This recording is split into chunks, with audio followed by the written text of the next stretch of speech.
saya Ernanda dan kayak tadi udah ceritain, saya punya satu company dan ini mungkin cerita sedikit soal perjalanan karir saya sampai mungkin hari ini gitu ya. Judulnya Perjalanan Bermakna dari Studio ke Community. Saya tuh sebenarnya udah lama banget kerja di industri kreatif, kurang lebih dari tahun 2005. Jadi udah malang melintang dari advertising, cobain graphic design, sampai akhirnya balik lagi ke sukanya explore hal lain dan ternyata saya sadar sendiri saya tuh sukanya ngulik gitu kan. Nah dari situ di 8 tahun perjalanan karir saya banyak banget mengalami kayak galau-galaunya juga ada, terus juga kebingungannya juga ada, optimisnya juga ada gitu. Nah cuman mungkin puncaknya yang saya rasakan adalah di tahun 2013 gitu kan.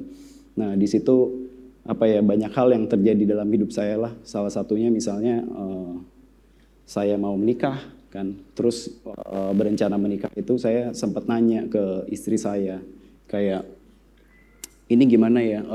Aku tuh kepikiran banyak hal. Sedangkan kita mau merit, aku kayaknya udah mentok gitu di kantor gitu kan. Dan di situ tuh 2013 saya merasa kayak sosial media itu lagi Instagram tuh lagi peak lah di situ gitu kan. Kebetulan saya aktif sekali di sana dan udah gitu cukup punya followers di sana dan saya rasa saya nemuin sesuatu yang seru main Instagram gitu kan. Di luar kegiatan saya mendesain, terus saya sempat ngajar juga gitu. Nah di situ saya berpikir kayak bilang sama istri saya kayaknya lagi jenuh banget dan saya merasa ada sesuatu yang saya bisa sumbang di industri kreatif gitu. Nah tapi waktu itu karena belum punya kendaraan sendiri, saya berpikir kayak alangkah baiknya kalau saya bisa meninggalkan ini semua gitu, tapi saya pengen coba berkarir secara freelance dulu gitu loh. Saya juga pengen bertumbuh, saya juga pengen tahu apa yang saya mau gitu kan. Pada akhirnya di saat itu saya minta izin ke istri saya kayak kebetulan dia ada di sini di depan duduknya dan waktu itu intinya kalau dia bilang iya lampu hijau saya akan jalanin itu gitu kan. Jadi ya alhamdulillah dia bilang iya. Saya nggak ragu lagi langsung resign dari kantor dan saya coba mengejar mimpi saya di situ gitu. Saya pernah baca quotes ini kayak saya bukan dari keluarga yang saya mendapatkan semuanya dari situ, enggak, saya nggak punya koneksi, saya cuma punya mimpi yang kalau nggak saya wujudkan sendiri ya siapa lagi gitu kan. Jadi quotes ini selalu ada di pikiran saya dan mungkin sampai sekarang masih membantu saya kalau saya ragu akan saya sendiri gitu kan. Nah ini saya ambil dari iStock kebetulan fotonya bagus tapi ada logonya ya udah gitu ya. Jadi kurang lebih ini yang saya rasakan waktu saya berada di kreatif industry di tahun 2013. Semuanya sama kalau dilihat. Semua orang berlomba ke arah yang sama, gak ada sesuatu yang unik. Terus juga patternnya sama, masalahnya sama, dan solusinya juga lagi-lagi sama gitu kan. Nah, di situ saya berpikir kayak saya dapat banyak ilmu, banyak referensi, banyak ide-ide menarik dari sebuah sosial media gitu kan. Saya pantengin Instagram, saya ngelihat referensi luar, orang bule kenapa bisa lebih maju dari kita, komunitinya jalan segala macam gitu kan. Kita masih mendesain sesuatu. Saya seorang desain grafis dan saya lumayan sangat gemes juga gitu. Kenapa kerjaan gue tuh selalu tuh seperti ini gitu loh. Ujung-ujungnya adalah saya mendesain billboard, saya mendesain buku, logo, dan saya ulangin itu selama 8 tahun gitu kan. Nggak ada sesuatu yang signifikan yang bikin hidup saya tuh kreativitas saya tuh sparks lagi gitu kan. Nah disinilah awal mulanya saya berpikir kayak saya harus come up dengan sesuatu yang fresh gitu kan. Kalau saya mau menyeberangi lautan ini yang sudah ramai sekali dan sangat saturated gitu ya, saya harus come up dengan sesuatu ide yang lain gitu kan. Kebetulan saya waktu itu bisa dibilang mentor saya lah datang ke kantor gitu kan, waktu belum even kantor, mungkin belum punya kantor waktu itu, saya nggak terlalu ingat. Dia datang bawa satu buku judulnya The Blue Ocean Strategy gitu kan. Dia bilang, kalau misalnya kamu mau come up something with makna, kamu harus tahu positioning kamu di mana gitu kan. Nah di situ saya terinspirasi banget, kayak saya selalu ngulik lagi gitu loh. Apa sih mau saya? Saya harus kemana segala macam gitu kan. Nah jadi gimana caranya di buku ini saya belajar kalau daripada kita nyemplung ke kolam yang sudah berdarah-darah gitu kan. Ya udah kenapa nggak kita create kolam kita sendiri gitu. Dan itulah yang ternyata saya cari dan itu yang saya suka gitu kan. Saya mencoba jujur dalam berkarya gitu kan dengan memanfaatkan koneksi yang saya punya yang sebenarnya juga nggak besar-besar amat gitu kan. Cuman dengan adanya sosial media semuanya jadi possible. Kita tiba-tiba di reach sama orang-orang yang kita nggak tahu, dikasih opportunity segala macam itu. Itulah yang saya rasakan the beauty of social media gitu. Nah jadinya saya berpikir kayak kenapa nggak kita bikin kolam sendiri gitu kan. Kalau kalian lihat di situ ada kapal kecil, itulah saya dulu. Saya sendiri bersama istri saya dulu support dari belakang dan bersama satu orang lagi partner saya dan pelan-pelan kita hire designer segala macam. Kita menyeberangi lautan yang kita nggak tahu kemana arahnya, cuman masih fresh, lautnya masih biru, terus juga tidak ada kompetisi di sana gitu kan. Nah jadinya kita bikin sesuatu yang istilahnya bikin kompetisi jadi tidak relevan gitu kan, karena ya kita sendiri di sana gitu.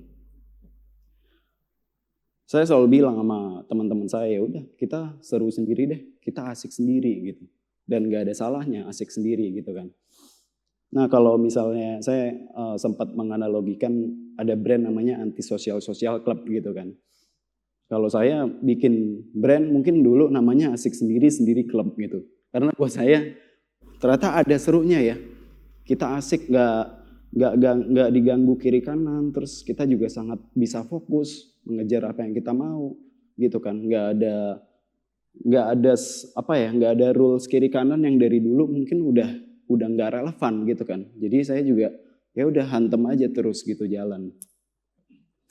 Di situ nggak lama saya memberanikan diri buka kantor juga karena saya merasa kalau ada tamu teman berkunjung kan kita harus punya rumahnya gitu kan. Kecil nggak apa-apa gitu kan. Nah dulu saya juga selalu bilang kayak nggak apa-apa kantornya kecil asal mimpinya besar gitu kan.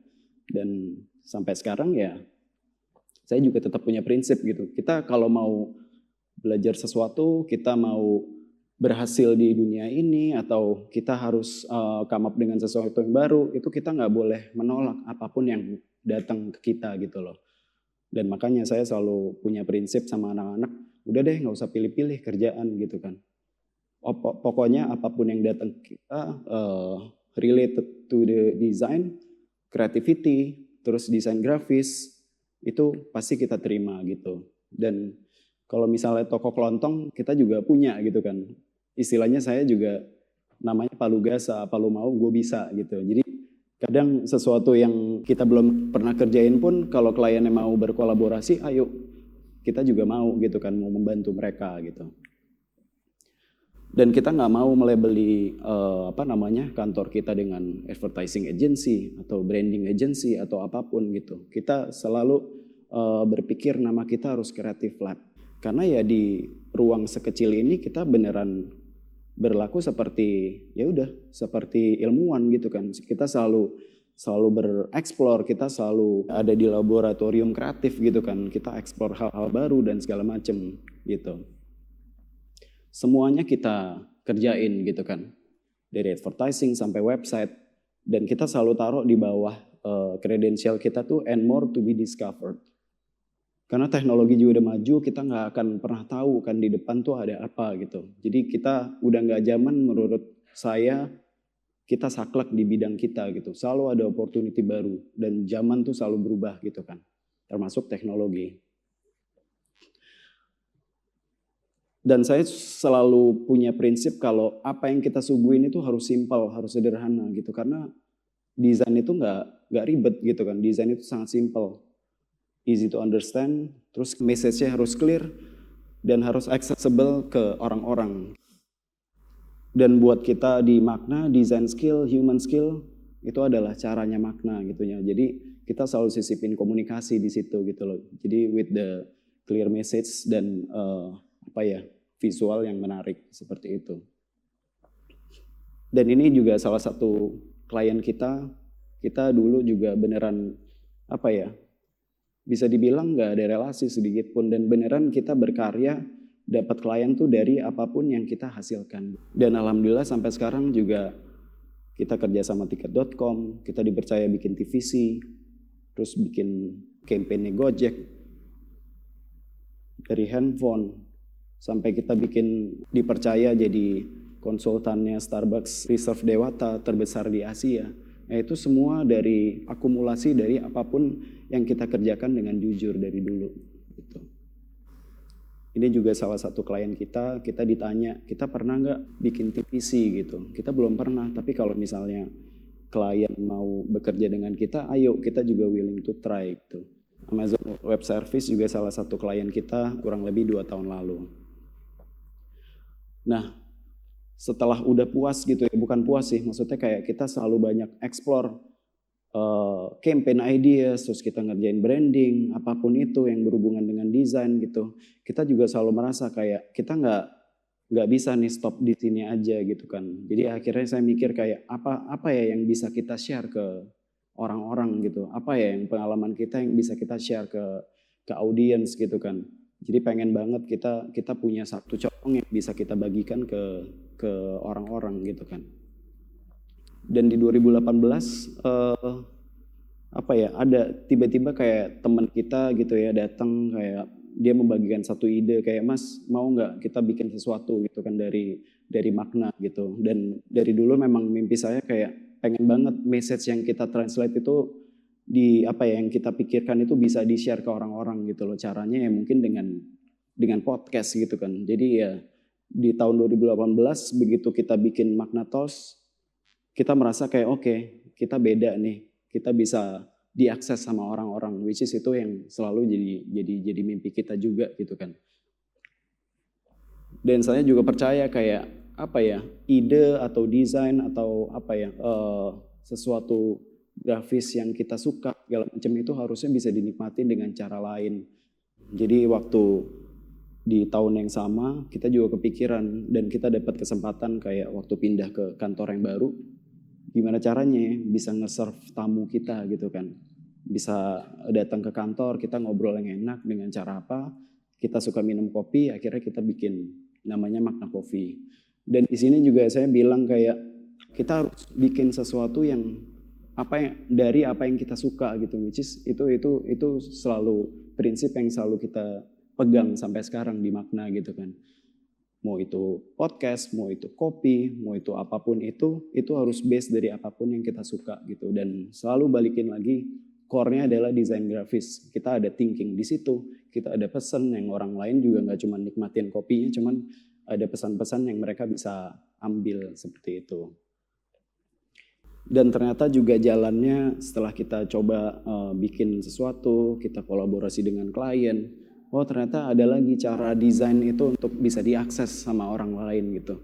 Caranya gimana? Ternyata di 2019 kita dapat kesempatan untuk bekerja sama mendesain jam tangan bareng Timex seperti itu. Dan itu juga jadi makin percaya gitu. Oh iya ya, sebenarnya desain itu bisa formnya bisa apa gitu kan. Gak lagi-lagi kayak 5 tahun lalu, 10 tahun lalu saya bekerja gitu. Kita hanya bikin logo segala macam. Cuman ternyata ya desain semua orang dan bentuknya pun bisa tangible gitu. Salah satunya ya kita mendesain jam tangan seperti itu. Dari jam tangan kita juga pengen banget pesan kita di Makna itu nyampe ke orang-orang gitu kan. Kita bikin topi, kita bikin mug, kolaborasi dengan teman gitu kan. Even kita bikin sepatu sama Kompas. Itu adalah pesan-pesan yang kita pengen sampaikan ke orang-orang kalau ya udah kita bisa tetap relevan dan brandnya juga nggak lagi-lagi kita hidup mengandalkan service aja gitu. Cuman kita juga bisa adaptable dan orang lain bisa kita ajak untuk menikmati brand kita. Dan thanks to pandemi juga, jadi waktu pandemi 2020 yang tadinya ngantor segala macam, terus tiba-tiba harus di rumah gitu kan. Di situ kita sadar kayak oh iya peran community itu penting banget. Kita pengen banget deket-deket mereka yang udah mensupport kita lah dari dulu gitu loh. Nah jadinya waktu pandemi hadir, kita semua di rumah, akhirnya kita berpikir kantor kita kan ada coffee shopnya, kenapa nggak kita balik gitu loh. Begitu kita semuanya di rumah, ya udah mereka kita ajak datang untuk menikmati Magna Coffee gitu kan. Jadi rumah kita yang dari dulu kita tinggalin gitu, yuk semua orang juga bisa datang untuk menikmati segala IP yang Magna punya, seperti itu. Dan baru 2002 kemarin kita juga baru rebranding kantor kita gitu kan. Namanya jadi House of Makers. Kita tuh pengen banget orang tuh ngerasain rumah kita seperti kita merasakan rumah kita sendiri gitu. Jadi di dalam situ ada five senses experience ala Magna gitu kan. Kita bisa dengar Magna Talks di situ. Kita bisa mencium sesuatu kopi gitu kan. Kita bisa rasakan juga. Kita bisa touch artwork dari Magna segala macam. Kita juga mendengar suara-suara siapapun performer yang tampil di Magna Talks seperti itu. Jadi kita pengen kita buka pintu Magna seluas-luasnya untuk community hadir dan menikmati apa yang kita bikin seperti itu. Sampai sekarang kita selalu pakai ini gitu kan. House of Makers adalah platform untuk interaction, connection sampai entertainment. Jadi kita pengen hal-hal seperti ini tuh ada di rumah Magna gitu. Dan kita juga berkembang dari 2013 sampai 2015. Magna adalah nge-serve society gitu. Kita client service segala macam sampai akhirnya di 2015 sampai 2022 kita punya sebuah IP gitu kayak Magna Talks, Magna Coffee yang orang bisa nikmatin. So di 2023 adalah Magna menjadi platform untuk semua orang. Dan kita juga lagi explore Web3 karena kita merasa kayak apa yang kita bikin tuh bisa impact-nya tuh bisa lebih gitu loh dengan cara ya kita coba tap in ke teknologi. Jadi rumahnya adalah House of Makers, engine-nya adalah Magna Kreatif, agency kita, host-nya Magna Talks, F&B-nya Magna Coffee, wardrobe-nya adalah Makers by Magna, itu adalah produk kolaborasi kita. Dan kita percaya kalau misalnya House of Makers itu berhasil di Jakarta, itu akan bisa diaplikasikan juga di berbagai kota di Indonesia seperti itu. Jadi pesan yang kita sampaikan juga kita harap orang bisa menikmati selain di Jakarta juga seperti itu. Dan inilah kita di 2023 gitu ya. Kayak tadi saya sempat bilang kayak kapal kita masih kecil segala macam. Mungkin di 2023 kapalnya membesar sedikit gitu ya. Dengan direction yang baru. Kita juga nggak tahu kita akan membawa kapal kita kemana gitu kan. Cuman yang saya percaya dengan asik sendiri, ajak teman-teman, ajak komunitas, dan kita punya message yang selalu kita pegang dari dulu, kita nggak akan tersesat gitu loh. Dan ini pesan yang dari awal kita selalu percaya, dan kerjaan kita, semua yang kita bikin, itu bisa matters buat orang lain. Terima kasih semuanya.